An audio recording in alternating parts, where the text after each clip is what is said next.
से कोई 4-5 महीने पहले हम लोगों ने महिलाओं के साथ काम करके एक बड़ा समूह बनाने का संकल्प लेकर ये प्रयास शुरू किया था। शेखपुरा जहां हम रहते हैं, पहले रहते थे, अभी तो यहीं रहते हैं, वहां पर कमरे में कोई 20-25 महिलाएं, 2-3 बैठकें उनकी हुई और हम लोगों ने कहा कि हम लोगों को कोई महिला प्रकोष्ठ नहीं बनाना है, जन स्वराज में कोई महिला प्रकोष्ठ नहीं बनाना है।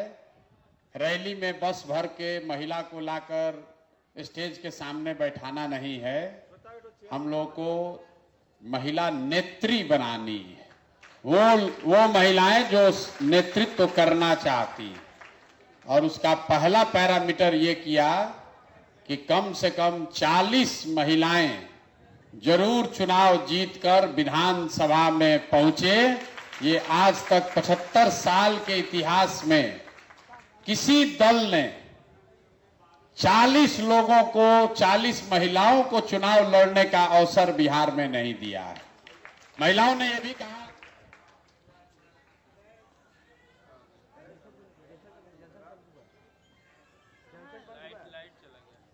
लाइट क्या जनरेटर चल रहा है, क्या हो गया, क्या है, जेनसेट तो चल रहा है। किसी ने, कई महिलाओं ने ये भी कहा भैया आधा हम लोग को मिलना चाहिए, किसी ने कहा भैया वह 1/3 मिलना चाहिए, लेकिन हमने आपको कहा है कि जो कहा है वो करेंगे। ऐसी बात नहीं करना चाहते हैं जो वादा न निभाया जा सके। तो सबसे बात विचार करके ये तय किया गया कि ज्यादा तो नहीं, लेकिन हर लोकसभा में एक सबसे काबिल महिला साथी को जरूर जन स्वराज चुनाव लड़ाएगा।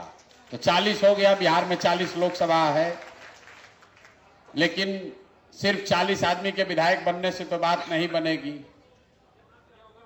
हर गांव में, घर में महिलाओं के बीच से कुछ सशक्त लोगों को खड़ा होना पड़ेगा।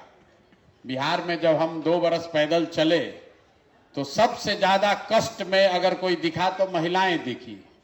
अगर आपका बच्चा नहीं पढ़ रहा है तो सबसे ज्यादा दिक्कत आप ही को है। अगर रोजगार नहीं मिल रहा है तो आपके घर के ही बच्चे, आपका भाई, आपका बेटा, पति बाहर जाता है।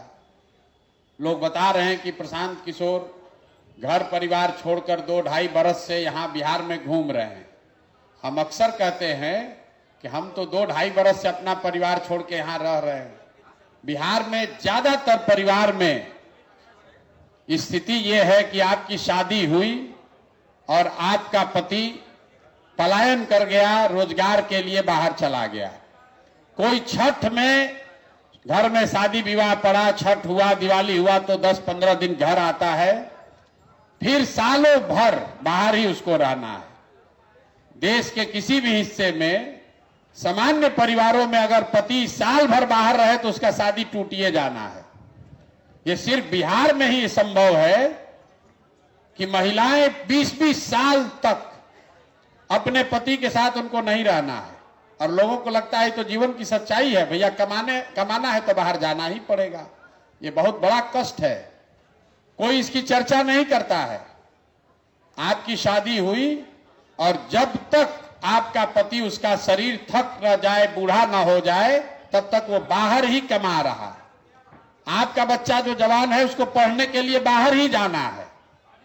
अगर आपके बाबूजी बूढ़े हो गए तो उनको दवा के लिए बाहर ही जाना है।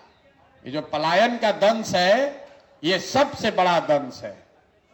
कुछ लोगों को, यहाँ आप लोग कुछ पैसे वाले लोग बैठे, उनको लगता है कि तो सब गरीब आदमी मजदूर सब जाता है। ऐसी बात नहीं। जो गरीब है उसके घर का पति, उसका बेटा जा रहा है मजदूरी करने। जो थोड़ा बहुत पैसे वाले लोग हैं, उनका बच्चा, उनका पति जा रहा है नौकरी करने, लेकिन जा रहा है सब कोई। गांव में शायद ही कोई ऐसा हमको गांव मिला है जहां पर जवान लड़के आपको रोड पर मिलेंगे। अगर 100 लड़का गांव में है तो 10 से 15-20 गो बचा है। चाहे वो पढ़ाई के लिए गया हो, रोजी रोजगार के लिए गया हो, दवाई के लिए गया हो, सबका लड़का बाहर जा रहा है। इसलिए जरूरत है महिलाओं को जागृत होने के लिए, खड़ा होने की। अगर बिहार में स्थिति परिवर्तन होगी तो सबसे बड़ा फायदा बिहार के महिलाओं को होगा।